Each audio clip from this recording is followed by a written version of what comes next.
Ya, assalamualaikum warahmatullahi wabarakatuh. Pada video ini saya akan membahas tentang saldo normal akuntansi. Apa sih saldo normal akuntansi itu? Saldo normal akuntansi adalah suatu suatu ketetapan yang pasti dalam ilmu akuntansi yang terkait dengan posisi dari akun atau perkiraan yang menjadi prinsip prinsip pencatatan berpasang-pasangan. Nah, pada video kali ini yang saya akan jadikan contoh adalah ada beberapa akun yang terdiri dari 5 akun. Pertama, akun harta. Harta terdiri atas bank atau kas atau bank, piutang, perlengkapan. Sebenarnya harta masih banyak lagi. Akan tetapi yang akan menjadi contoh pada saat ini agar lebih simpel penjelasannya, saya hanya berikan contoh pada tiga harta ini. Kedua adalah utang.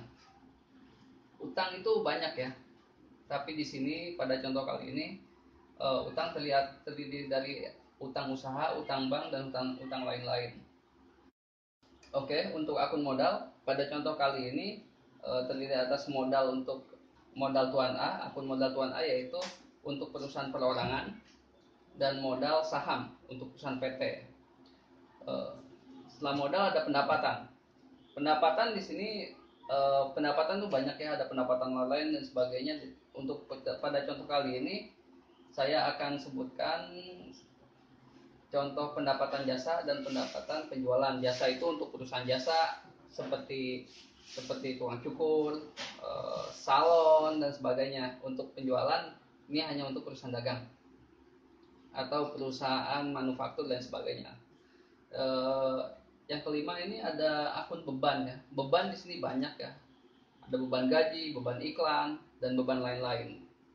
Oke, langsung aja setelah kita memahami mengenai akun-akun ini, kita tahu nih di sini di saldo normal ini ada tabelnya. Tabelnya di sini harta. Pada transaksi harta, ketika harta itu bertambah, dia akan ditulis bertambah itu di sisi debit. Debit di sini bertambah ya. Pada transaksi ketika harta itu berkurang, misalnya kas keluar dan sebagainya ya kan, atau penjualan aset, dia akan ditulis di sisi kredit. Nah, saldo normalnya nantinya ketika pelaporan, ketika ada kelebihan harta, kita memiliki harta, dia akan ada di sisi debit. Inilah yang disebut saldo normalnya. Kedua, utang. Utang ini kalau transaksinya utang itu bertambah, yang awalnya utangnya itu tidak ada menjadi ada, dia akan ditulis di sisi kredit. Jika utang itu berkurang, contoh kita bayar utang ya, perusahaan bayar utang, dia akan ditulis di sisi debit. Nah, pada akhirnya pada suatu pelaporan ketika utang itu ada, utang itu akan ditulis di sisi kredit. Ketika modal ini akan bertambah jika contoh misalnya yang mempunyai perusahaan atau pemilik perusahaan itu menyetor modal. Nah, pada transaksi ini modal bertambah, dia akan ditulis di sisi kredit bertambah. Nah, jika berkurang, misalnya pengambilan modal atau pembagian dividen di perusahaan perseroan, dia akan ditulis di sisi debit, yaitu modalnya berkurang atau sisi ekuitasnya. Pada pelaporannya ketika ada modal itu, dia akan ditulis di sisi kredit. Di sisi sekarang pada akun pendapatan ketika ada penjualan, dia akan bertambah, penjualannya akan bertambah sehingga pencatatannya akan ada di sisi kredit. Ketika pendapatan berkurang ya kan, misalnya ada biasanya ada potongan penjualan dan sebagainya, itu kan mengurangi pendapatan, dia akan ditulis di sisi kredit, di debit. Di sini akan berkurang, dan pada pelaporannya dia akan ada di sisi kredit. Sekarang beban atau biaya ya, dia bertambah di transaksi debit dan berkurang di sisi kredit. Jika ada pada suatu akhir periode di pelaporan, dia akan ada di sisi debit. Oke, langsung aja ke contoh, misalnya contoh CV maju. CV maju. CV maju yang dimiliki oleh Tuan A menyetor modal sebesar 50 juta rupiah. Gimana nih jurnalnya? Berdasarkan peraturan atau aturan baku dari saldo normal ini. Tentu kita akan tulis pertama harta apa? Akun yang terdiri dari harta, yaitu yang ada dalam komponen harta, kas atau bank, itu akan bertambah sebesar 50 juta. 50 juta. Di sini akan bertambah. Lihat di sini kas, ini kas ya. Harta bertambah di sisi debit 50 juta.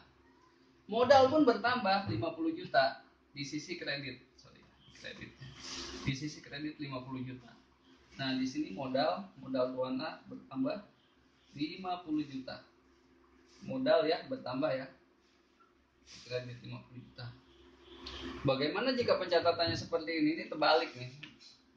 Modalnya di debit, kasnya atau banknya di kredit. Ini salah, pencatatannya salah. Ini tidak sesuai dengan aturan saldo normal akuntansi. Oke, ini clear ya, paham. Sekarang yang kedua, menjual barang dagangan secara tunai. Saya anggap ini CV maju ini perusahaan dagang ya. Jadi di sini ada barang dagangan secara tunai. Tunai berarti dia itu langsung menerima uangnya, sehingga dicatat di sini kas atau bank. Kas atau bank ya. Bukan piutang ya. Kalau piutang salah ya. Piutang salah ya. Kas atau bank ada di sisi debit. Debit bertambah karena ada uang masuk gitu sebesar 10 juta. 10 juta nih. Ada uang masuk sisi debit ya. Harta debit, ini bank. Ini terdiri atas harta, terdiri atas kas atau bank nih. Dia bertambah 10 juta di sisi debit.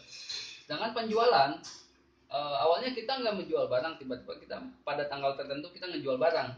Penjualan bertambah di sisi kredit 10 juta. Nah, di sini pada transaksi ini saldo normal ketika pendapatan bertambah dia akan ada di sisi kredit. Nah, inilah pencatatannya. Bagaimana jika pencatatannya seperti ini? Ini salah ini. Contoh yang salah ya. Terbalik ini. Nggak sesuai dengan aturan saldo normal pada akuntansi. Setelah itu kita meminjam uang kepada bank sebesar 20 juta. Uang masuk ke perusahaan sebesar 20 juta berarti hartanya bertambah nih. Hartanya bertambah berupa kas dan bank 20 juta akan ditulis di sisi debit 20 juta. Utang pun bertambah karena kita minjem uang ke bank. Utangnya utang apa nih? Karena minjem uang ke bank jadi utang bank katanya. Utang bank ya. Utang bank. Utang akan bertambah di sisi kredit. Nah, ini dia. Dan seterusnya ya. Untuk contoh terakhir, CV maju membayar gaji pada karyawan 15 juta. Nah, beban gaji, biaya gaji atau beban gaji akan bertambah di sisi debit. Nah, beban ya, sama sisi debit.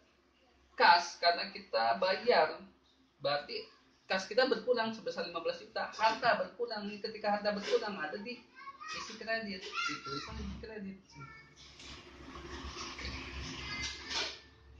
Jika di total semuanya 5 juta. Oke. Sekian video dari saya. Mudah-mudahan paham mengenai saldo normal akuntansi yang aplikasinya pada jurnal umum.